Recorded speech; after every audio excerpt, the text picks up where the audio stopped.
¿Qué tal? Muy buenos días, qué gusto el poder acompañarle de nueva cuenta. Un día más aquí en TN23, estamos a martes 12 de julio y tenemos importante información que compartir con ustedes. Sea bienvenido.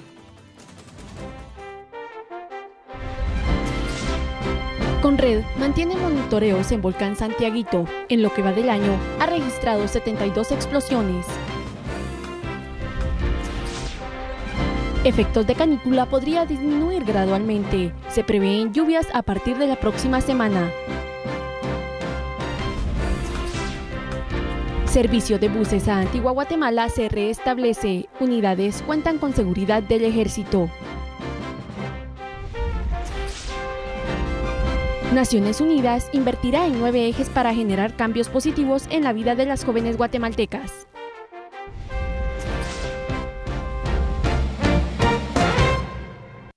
Y es así, agradeciendo su sintonía, como iniciamos a conocer importante información de carácter nacional, y es que le comentamos que la Coordinadora Nacional para la Reducción de Desastres continúa monitoreando la actividad del volcán Santiaguito. Autoridades de Conred han dado a conocer que se trabaja en conjunto con los delegados departamentales y las comunidades afectadas por la actividad del volcán Santiaguito en lo que va del presente año. La última gran explosión que registra el coloso data en el año 1922. Estamos atentos siempre a la actividad que el volcán Santiaguito ha estado registrando. Recordemos, ha tenido alrededor de 65 explosiones bastante fuertes en lo que va del año. La última, y como en ocasiones anteriores, también han generado caída de finas partículas de ceniza en algunos sectores, tanto de Retaluleu, Quetzaltenango, también en el caso de San Marcos hemos tenido esa condición. Estamos siempre en comunicación y monitoreo con líderes comunitarios. Lo importante acá es que con las comunidades tenemos que trabajar todo el tema de los planes de respuesta para habilitar, o en este caso poder realizar evacuaciones al momento que así sea necesario. Por el momento no ha sido necesario realizar este tipo de acción. Conred, con el apoyo de la Embajada de Japón, impulsan una serie de talleres con la finalidad de fortalecer el trabajo de prevención en las comunidades ubicadas en las cercanías del volcán Santiaguito. Y siempre hablando de Conred, le comentamos que indicó que los efectos de la canícula podrían disminuir gradualmente a finales de esta semana. Para el próximo lunes se esperan lluvias en gran parte del territorio nacional. David de León, vocero de la Coordinadora Nacional para la Reducción de Desastres Conred, indicó que los efectos de la canícula no fueron tan fuertes como los sucedidos en 2014 y 2015. Por aparte, señaló que a principios de la próxima semana podría generarse lluvias propias de la temporada de invierno en el país. Pronósticos señalan que los efectos de la canícula afectaron aproximadamente por 10 días. Esta condición similar podríamos tener a partir del día miércoles, es parte de lo que hemos estado monitoreando en conjunto con INSIBUME. Acá lo importante es que la población tome en cuenta que en horas de la tarde, parte de la noche, a partir del fin de semana podríamos tener ya la normalización de la temporada de lluvias, pero es parte del monitoreo que estamos desarrollando e implementando siempre con INSIBUME.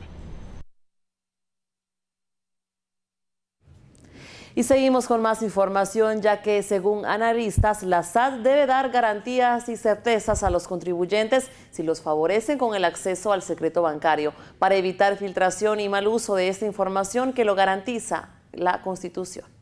Que se filtró de alguna manera o simplemente fue una bola, todavía no se sabe, pero si tenemos problemas de manejo y confidencialidad de información, me parece que hace falta fortalecer muchísimo todos los procesos.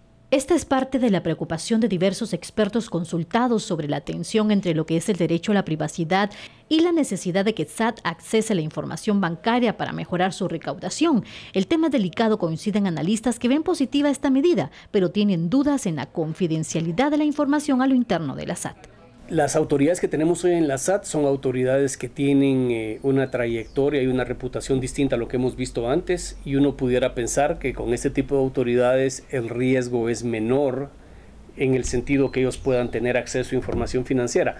Pero como bien sabemos, la SAT ha tenido buenos tiempos como ha tenido tiempos muy malos, y nada garantiza que en un futuro cercano otras personas no lleguen a la institución. Por más reformas que se hagan y por más candados que se pongan, esa es la naturaleza del juego político.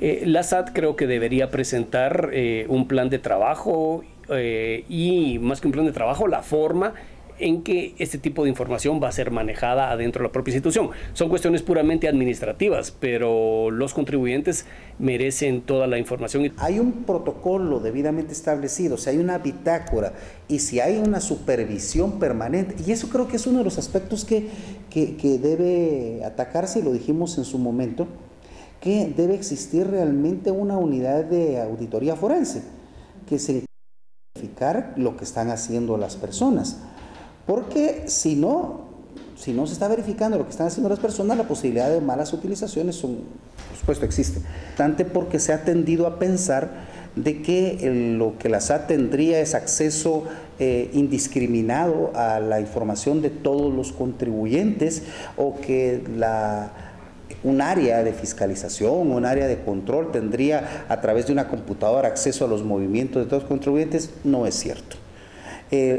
Lo que tendría es acceso a la información bancaria del contribuyente controlado o fiscalizado. Para Maúl, una parte que a esas alturas no se habla es sobre el manejo de la información bancaria a través de registros electrónicos y redes sociales. Y por su parte, el titular de la SAT se ha enfocado en que el Congreso apruebe el acceso al secreto bancario para sus nuevos planes de fiscalización. Es fundamental además que se nos dé acceso a la información bancaria para poder hacer las fiscalizaciones que tenemos ya en trámite, para poder hacer las fiscalizaciones de los periodos pasados que se nos va a pedir. Consideramos necesario que tenga, esta autorización, tenga la facilidad de poder estipularle plazos a las entidades bancarias para que cumplan con el requerimiento de la información, y consideramos además de suma importancia que no tenga ninguna restricción de tiempo, porque sinceramente la SAT actualmente se encuentra revisando todavía expedientes. 9 de la mañana con 11 minutos, momento de hacer nuestra primera pausa, pero será breve, así que no cambie de canal, usted está en sintonía de TN 23.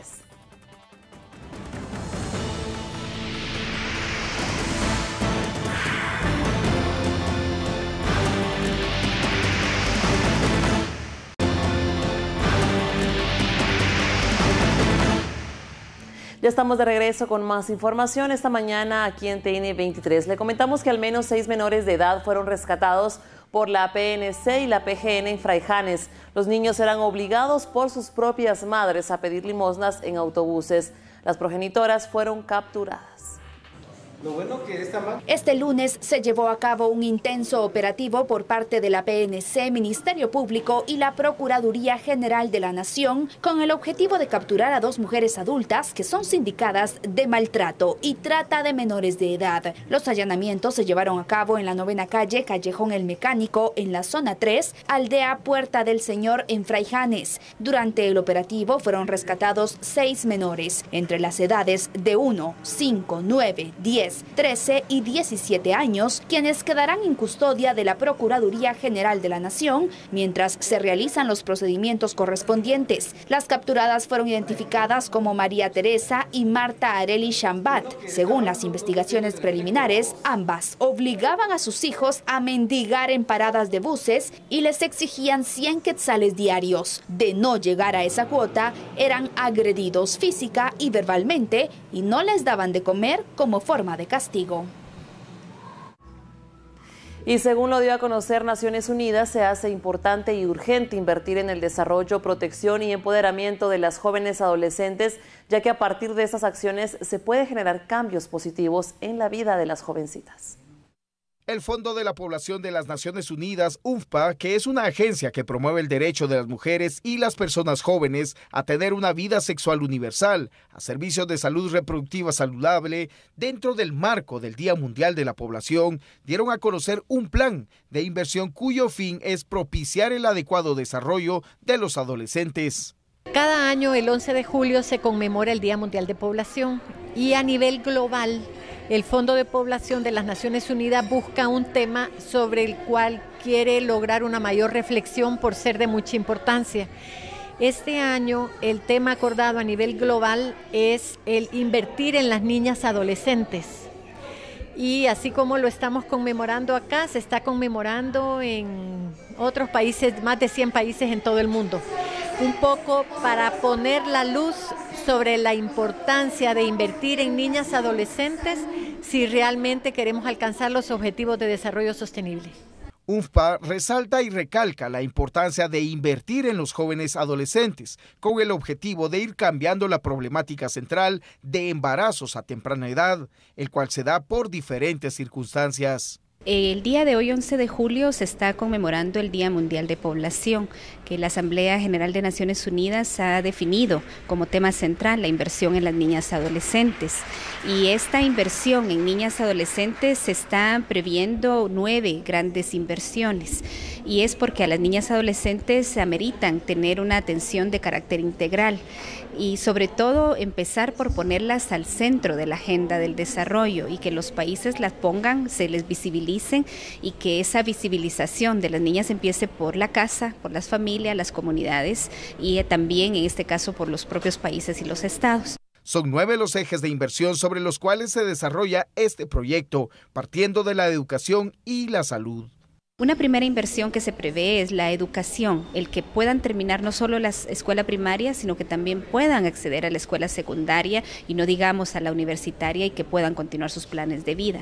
Una segunda inversión en la salud y que tengan acceso a una salud integral, pero también que su salud sexual y reproductiva pueda ser ejercida y que puedan decidir cuántos hijos tener, cuándo tenerlos y que en la medida de lo posible se pueda retrasar el tener también a sus primeros hijos para que puedan cumplir sus planes de vida. También se prevé como una inversión el velar por sus derechos y que el ejercicio de sus derechos a la salud, a la educación, al bienestar, también las niñas lo puedan tener como algo que sea una realidad para ellas. Otra inversión es que se puedan contar con su participación activa y que a las niñas no necesariamente se les deje en las casas y solo para las tareas domésticas, sino se les pueda contar también para las distintas actividades que suceden a nivel comunitario, de la escuela y de las familias. Finalmente, y no menos importante, también será indispensable invertir en políticas públicas en pro de este sector de la población. El bienestar y las oportunidades son 2 inversiones adicionales y es que se espera que todos los habitantes, la población en general, podamos darles de mayores oportunidades a las niñas, que se pueda pensar en ellas como también actoras del desarrollo de los países y la parte económica, en que los países se van a desarrollar también económicamente si las niñas tienen mayor educación, si tienen buena salud y entonces se puede aprovechar ese potencial y no así, digamos, también la parte de las políticas públicas donde los países tienen que contar con políticas públicas para invertir en ellas, para ponerlas al centro, políticas públicas, por ejemplo, como acceso a becas que les permita poder ir a la escuela, políticas públicas donde el acceso a la planificación familiar también sea una política en que ellas puedan tener acceso. Y otra política pública que es muy importante y que es una inversión en sí es también la prevención de la violencia contra ellas y el tener espacios seguros para que puedan ellas realmente ser prevenidas de cualquier acto o abuso sexual en este caso. Y el crecimiento de casos de violaciones sexuales es parte de la triste realidad a la que miles de niñas se enfrentan, donde los casos, lejos de terminar en sentencias, finalizan en una infancia interrumpida al convertirse en niñas madres.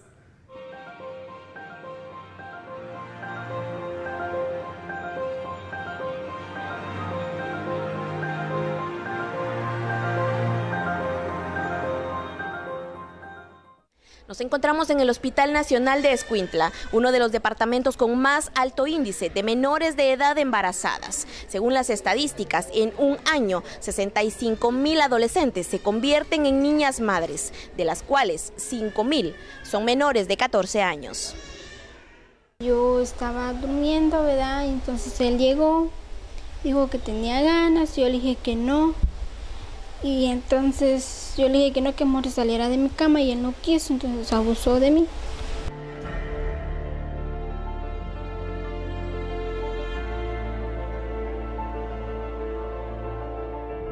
Ella es Carmen, tiene 14 años y está embarazada. Es uno de los cientos de casos en nuestro país que se dan producto de una violación sexual por parte de un familiar cercano. La menor era abusada desde los 11 años. Yo no sé qué le daba a mi hermana, que ella como ella no sentía, ¿verdad? No sé qué le daba. Estadísticas reflejan que los departamentos con altos índices de menores que se convierten en madres son Guatemala, Escuintla y Las Verapaces. El factor común es la pobreza y la poca cobertura escolar. A Andrea, de 15 años, le arrebataron sus sueños e inocencia sin pedirlo. Adoptó la responsabilidad de ser madre. Antes mi vida era solo de ir a estudiar, ir a jugar, pero ahora mi vida cambió total porque ahora tengo que estar viendo a mi bebé y tengo que estar viéndola, o sea, tengo que responsabilizarme con ella. Las miradas perdidas aún reflejan su inocencia. La violencia sexual marca un drama entre las más de 70,000 menores que al año se convierten en niñas madres.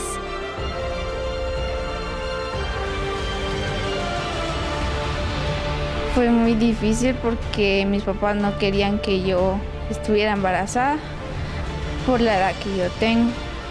Y o sea, fue muy difícil para ellos saber de que su hija chiquita había tenido un bebé.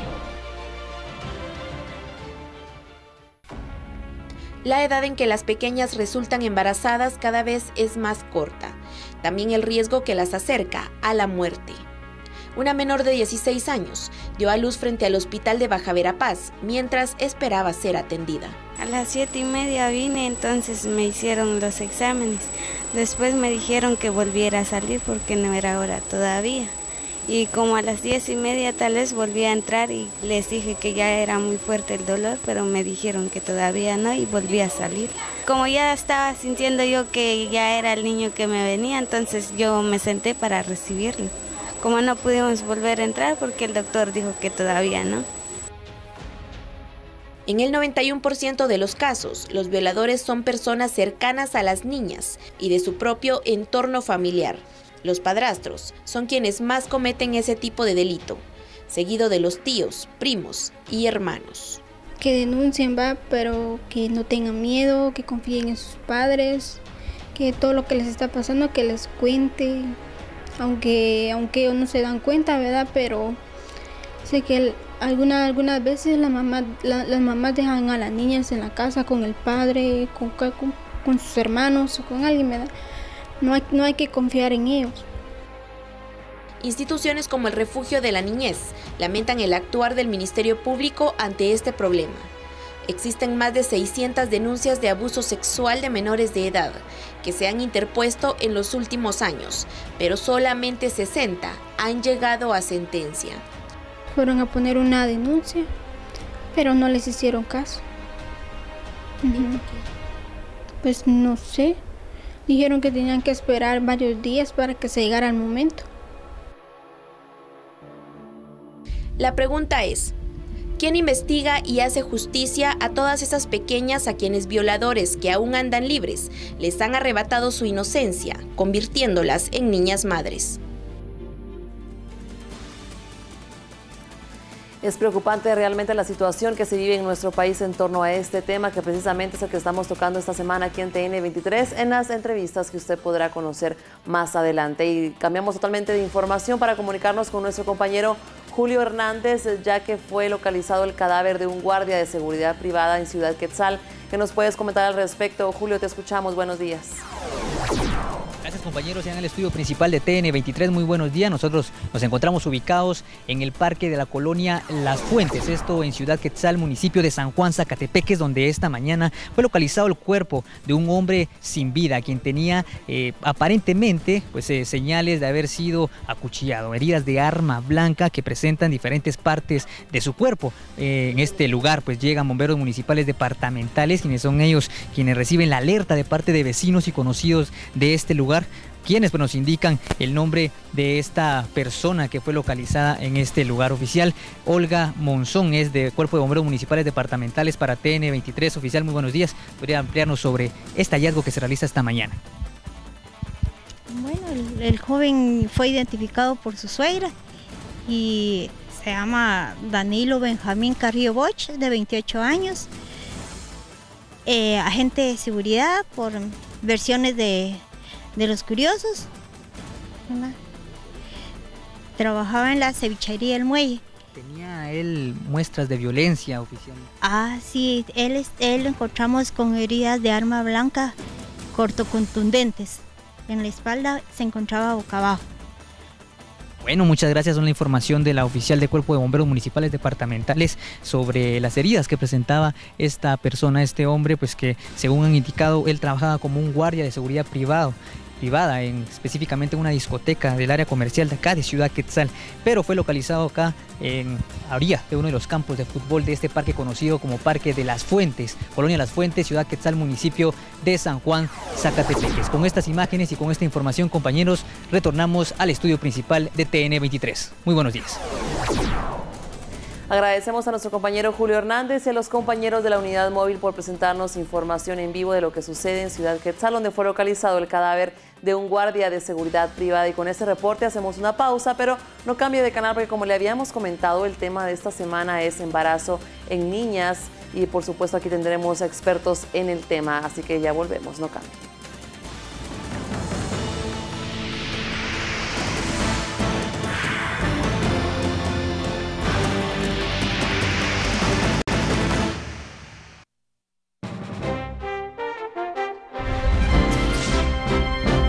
Conozcamos la situación que enfrentan niñas y adolescentes quienes ven interrumpida su infancia para enfrentar la maternidad. Comisión Permanente del Congreso será demandada por uno de los sindicatos por limitar incremento salarial. Contraloría General de Cuentas investiga señalamientos contra Mario Taracena para poder accionar al respecto.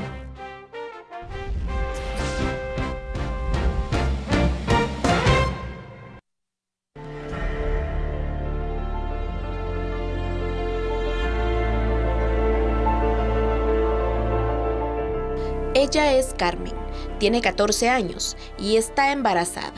Es uno de los cientos de casos en nuestro país que se dan producto de una violación sexual por parte de un familiar cercano. La menor era abusada desde los 11 años. Yo no sé qué le daba a mi hermana, que con ella, como ella no sentía, ¿verdad? No sé qué le daba. Estadísticas reflejan que los departamentos con altos índices de menores que se convierten en madres son Guatemala, Escuintla y Las Verapaces. El factor común es la pobreza y la poca cobertura escolar. A Andrea, de 15 años, le arrebataron sus sueños e inocencia sin pedirlo. Adoptó la responsabilidad de ser madre.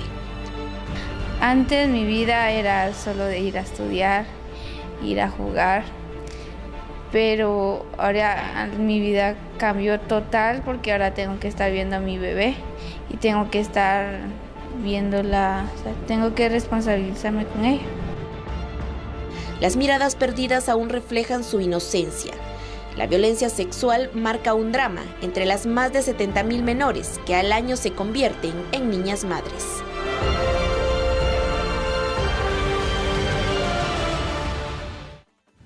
Bien, nuestro tema de la semana en la entrevista de TN23, Niñas Madres. Preocupa realmente a la iniciativa pública y privada y por supuesto a todo Guatemala, y es que el incremento ha sido muy considerable. Se ha incrementado el número en los últimos 3 meses a 9,500 casos de niñas que han resultado embarazadas, esto por muchos factores, pero por ello abordamos el tema con expertos, desde luego, en la materia, y hoy nos acompaña la licenciada Wendy Ávila, quien es directora contra la violencia sexual de SBET, que nos dará a conocer su punto de vista y lo que ellos están realizando, por supuesto, para apoyar a estas personas adolescentes dentro de 9 a 14 años de edad que resultan embarazadas.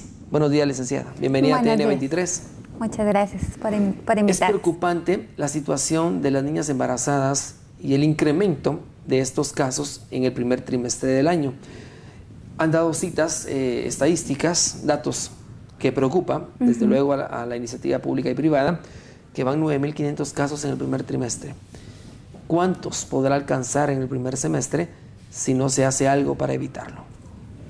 Bueno, como usted decía, es bien preocupante, sobre todo porque en los últimos 3 meses, yo me iría un poquito más atrás. Realmente el tema de las niñas embarazadas, pues es un tema que ha existido siempre. Lo que pasa es que pues, se ha naturalizado mucho sin darnos cuenta que realmente no son niñas embarazadas, son niñas violentadas sexualmente o, mejor dicho, son niñas violadas. Porque la ley lo establece claramente en el artículo 173 del Código Penal, que toda menor de 14 años de edad que esté embarazada es una niña violada.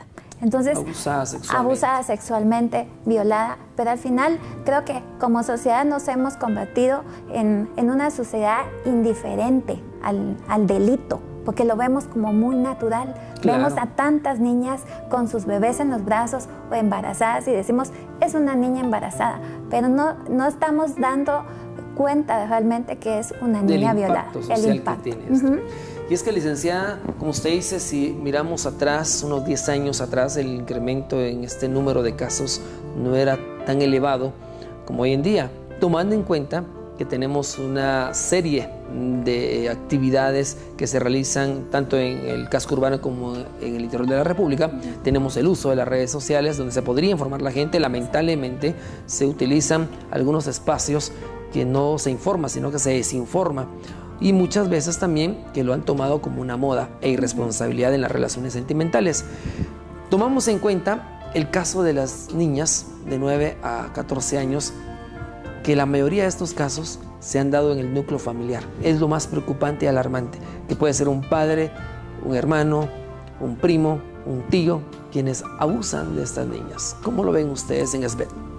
Bueno, yo le quiero comentar que lo que usted dice pues es correcto. El 89% de los casos de violaciones, el agresor está dentro del núcleo familiar. Eso significa que en el caso de las niñas que se convierten en el grupo más vulnerable, se aprovechan de esa relación de familiaridad que tienen con las niñas o con las adolescentes.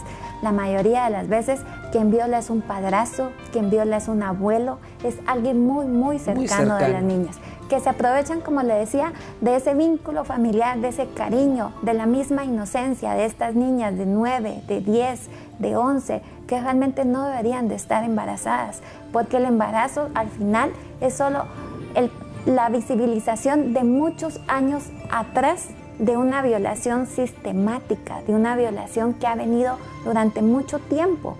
Entonces el embarazo es la visibilización de esto que está ocurriendo dentro del seno familiar, pero que simplemente nos han enseñado que eso se calla, que eso no se dice, porque ¿cómo voy a decir que mi hija está siendo violentada por mi esposo o por mi papá? Porque puede ser su abuelo, puede ser su primo, y entonces se convierte en el delito silencioso. Y es por eso que los delitos de violencia sexual son denominados también los delitos del silencio, porque a nadie le gusta estar diciendo eso. A ninguno le va a gustar que le digan, bueno, mira, tu padrastro, tu tío, tu hermano, tu primo, pues te violentó. Si lo tomamos, licenciada, como violencia sexual y agresión sexual, ¿cuál es la diferencia?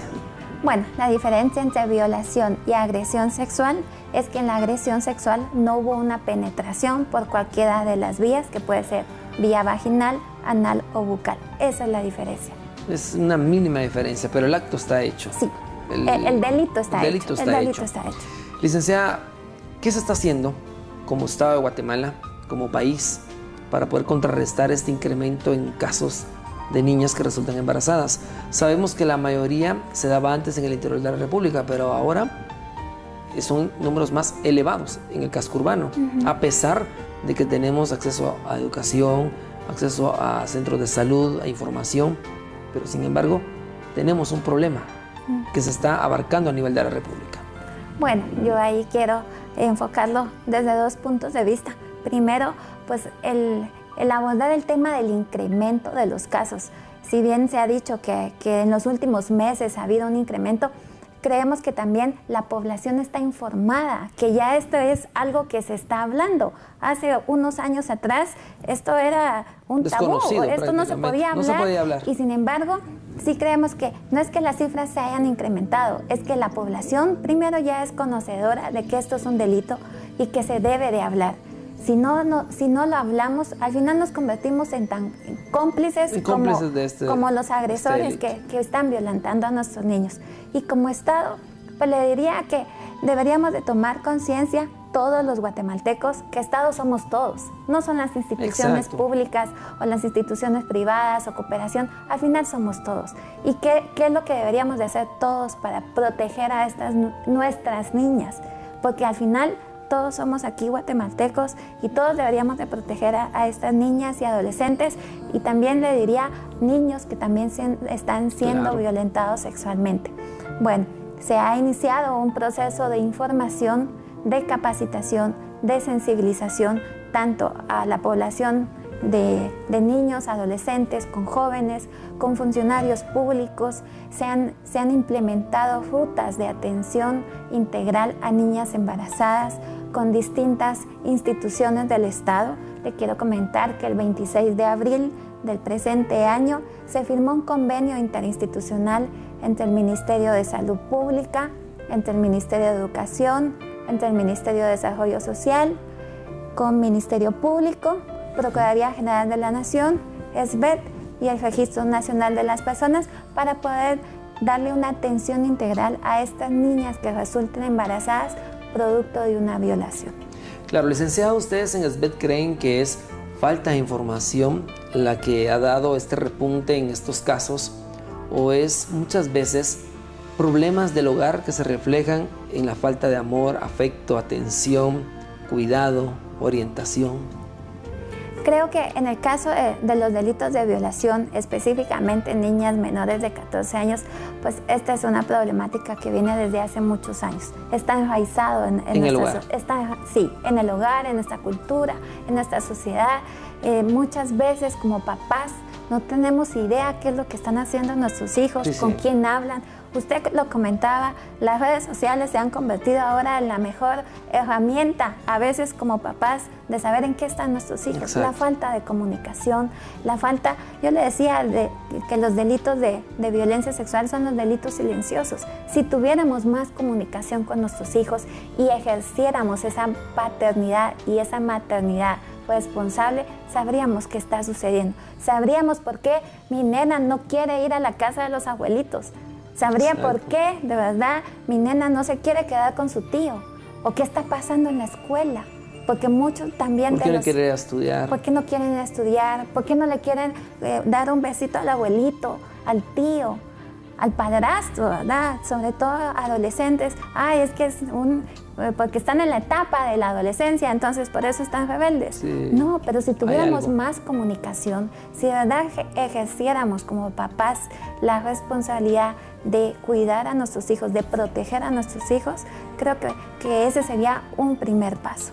Ahora bien, licenciada, toquemos ya el tema de los casos. ¿Existe atención especializada para estas niñas en el casco urbano y en el interior de la República? Que se pueda orientar a estas personas, de decirles, como tienen cuerpo realmente de niñas, pero están pasando una etapa de adulto. Y los cuidados, obviamente, en los primeros meses debe ser muy importante. Pueden perder al bebé o se puede complicar la situación. ¿Existe orientación en estas dos áreas del país? Sí, le quiero comentar que a nivel nacional el Ministerio de Salud Pública y Asistencia Social tienen implementadas las clínicas especializadas para la atención a víctimas de violencia sexual. Ahí les pueden dar una atención integral y sobre todo darles el control prenatal tan especializado que necesitan las niñas, derivado de su edad.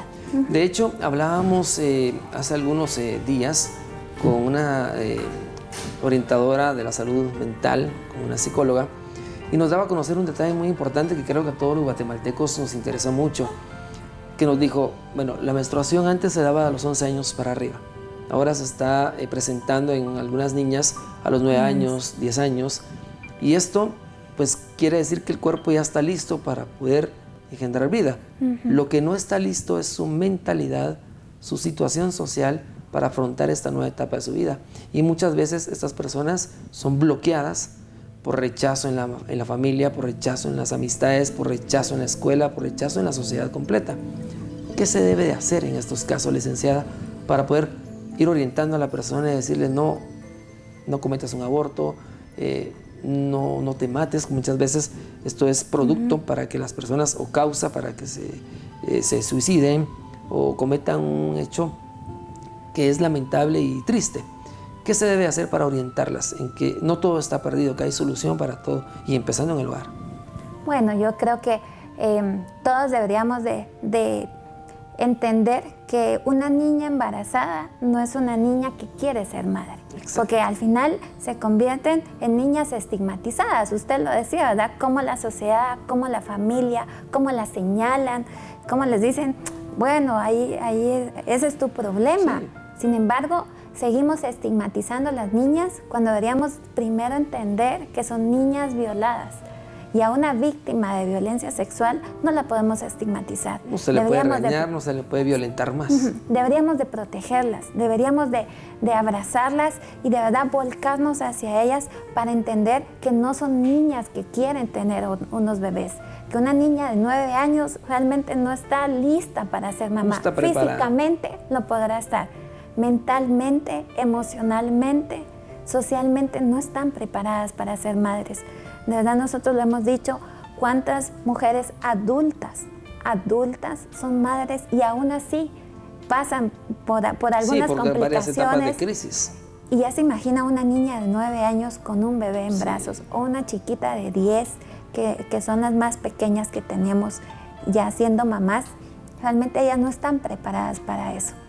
Sí, es preocupante, ¿no? Y si a esto le sumamos que algunas niñas no se quedan con un solo embarazo, lamentablemente la falta de responsabilidad o apoyo social de la familia y de parte del papá de esta criatura, pues la falta de eso las hacen caer muchas veces en el mismo error, 2 o 3 veces, y puede ser el mismo papá o de diferente papá.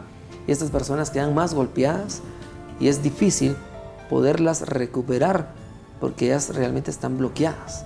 Sí, y las consecuencias emocionales, las físicas, las mentales que podrían tener las víctimas de violencia sexual, y sobre todo cuando hablamos de grupos tan vulnerables como son las niñas y adolescentes. Claro.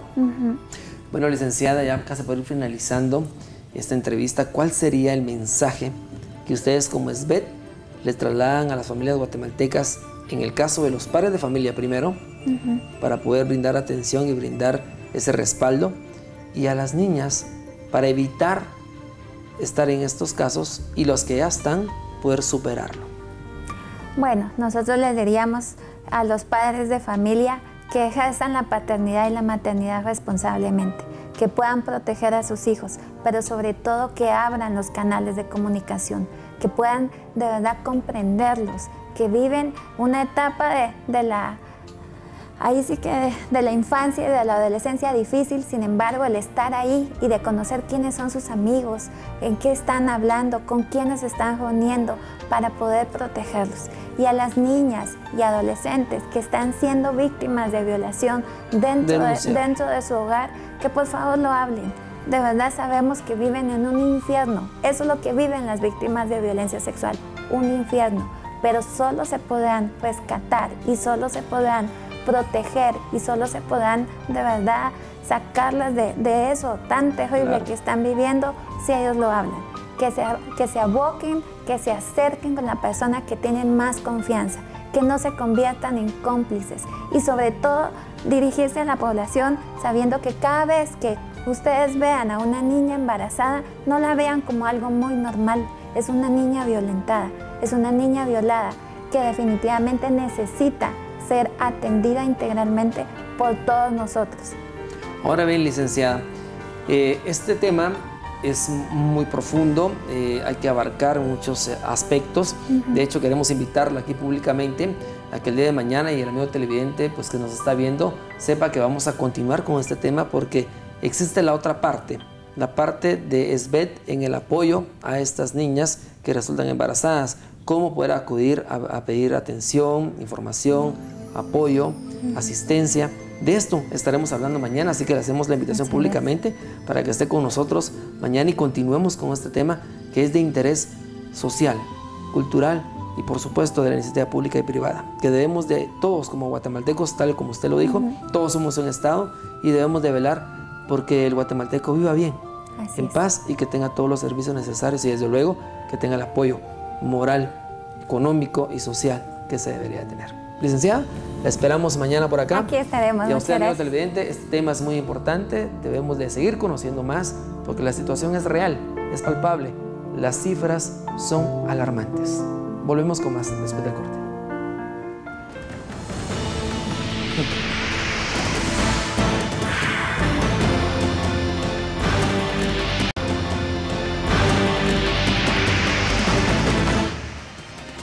Ya estamos de regreso después de conocer esta interesante entrevista aquí en TN23. Tenemos más noticias y le comentamos que se restablece el servicio de buses hacia la antigua Guatemala, y para conocer más detalles nos comunicamos con Julio Hernández, quien tiene la información. Adelante, Julio, buenos días, ¿qué nos puedes comentar?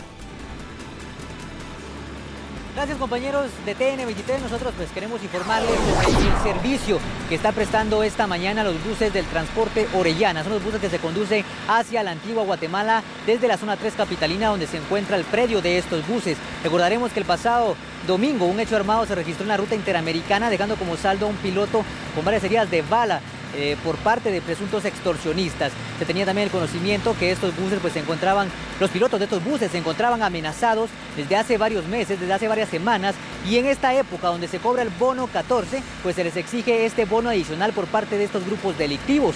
Debido a esto es de que ellos han solicitado mayor seguridad por parte de los agentes de la Policía Nacional Civil, y esta mañana se tiene el conocimiento que son al menos 2 elementos del Ejército de Guatemala quienes están saliendo en cada una de estas unidades de transporte Orellana hacia la antigua Guatemala. Los pilotos habían informado que de no tener una seguridad por parte de las autoridades no estarían prestando este servicio, afectando a miles de personas que se dirigen de las diferentes aldeas y diferentes sectores que están aledañas a la antigua Guatemala hacia la ciudad capital, ya que las personas pues han tenido que estar haciendo transbordos de diferentes aldeas al centro de Antigua, buses que les cobran hasta 20 quetzales para llevarlos a San Lucas, Zacatepeques, y posteriormente pues traerlos hacia la ciudad de capital. Son gastos pues que están ellos incurriendo los usuarios. Sin embargo, pues los pilotos lo que solicitaban era mayor seguridad en las unidades de transporte, y esta mañana en el predio que se ubica en zona 3 se observa una patrulla, una autopatrulla de la Policía Nacional Civil, agentes que están en este lugar haciendo algún patrullaje, y también el conocimiento de al menos 2 guardias de 2 elementos del Ejército de Guatemala que están en estos momentos en cada una de las unidades de transporte de este transporte conocido como Orellana, que va hacia la antigua Guatemala. La información que tenemos, compañeros, con estas imágenes nosotros retornamos al estudio principal de TN23. Agradecemos a nuestro compañero Julio Hernández por el reporte que nos ha brindado. Ya se ha restablecido el servicio de los buses que se dirigen hacia Antigua Guatemala. Tenemos más información sobre este tema, pero nos comunicamos ahora con Edgar Guerra. Él es defensor del usuario de transporte público de la PBH. Adelante, Edgar, ¿qué nos puede comentar con respecto a esta noticia? Buenos días. Buenos días, Claudia. Pues cabalmente lo que se esperaba era una reacción del Estado de Guatemala, es decir, del organismo ejecutivo, en cuanto a la puesta de personal de seguridad en el transporte colectivo y restituir el servicio que ha sido pues duramente castigado en las últimas semanas con ataques pues sistemáticos. En ese sentido, pues es positivo esta medida inmediata. Ojalá que sea sostenible, porque tampoco se prevé que vaya a ser de tener policía y ejército durante el resto del tiempo, es decir, todo el tiempo, sino ahí sería de enfocar los esfuerzos también en tema de investigación. Ya el ministro de Gobernación hablaba acerca de la individualización de los responsables de este tipo de atentados. Se esperaría resultados positivos más concretos y sostenibles, no solamente para este tipo de transporte, sino para otros, ya que ha habido algunas acciones positivas por parte del Ministerio de Gobernación, el Ministerio Público, pero se quedan cortas en relación a la magnitud del fenómeno de las extorsiones al transporte colectivo. Agradecemos a Edgar Guerra por la información que nos ha proporcionado acerca de este tema. Ya como le hemos comentado en TN23, el servicio ya es regular por parte de los pilotos que cubren las rutas de los transportes que se dirigen hacia Antigua Guatemala. Esperamos que no hayan más inconvenientes y no hayan más amenazas contra ellos. Y seguimos con más información. Le recordamos nuestras redes sociales: Facebook TN Espacio 23, Twitter @TN23 Noticias. Y le comentamos ahora que detona artefacto explosivo en la avenida Hincapié y es nuestro compañero Daniel Collín quien tiene los detalles acerca de esta noticia. Adelante, Daniel, ¿qué nos puedes comentar? Así es, efectivamente, muy buenos días, y es que nos encontramos específicamente acá sobre la avenida Hincapié entre 18 y 19 calles de la zona 13, en donde hace unos minutos pues un grupo lanzó un artefacto explosivo. Hasta el momento se ha hecho el monitoreo correspondiente por parte de bomberos municipales, se ha rastreado el área y no se ha localizado a alguna víctima. Sin embargo, pues se observa que una pared de la zona de hangares de este sector pues ha resultado con diversos daños. Asimismo, personal de DIDAE, de la Policía Nacional Civil, ya se encuentra realizando las inspecciones correspondientes para determinar qué tipo de artefacto explosivo fue lanzado en este sector. Cabe indicar que dentro de la pared pues se registra varios daños de las esquirlas de este artefacto explosivo. Asimismo, ya se están realizando las coordinaciones pertinentes, el porqué, el motivo de lanzar este tipo de artefacto, y asimismo las coordinaciones para determinar si se puede implementar algún operativo para ubicar a este tipo de grupos que lanzó esto y determinar cuál es una hipótesis preliminar para establecer cuáles fueron las causas para lanzar este artefacto explosivo. Con esta información retornamos al estudio central. Gracias a Daniel Collín por el reporte que nos ha brindado de lo que ha sucedido en unos momentos en la avenida Hincapié. Agradecemos su preferencia y sintonía. Finalizamos la emisión, pero quédese en sintonía de TN23 porque aún tenemos más noticias.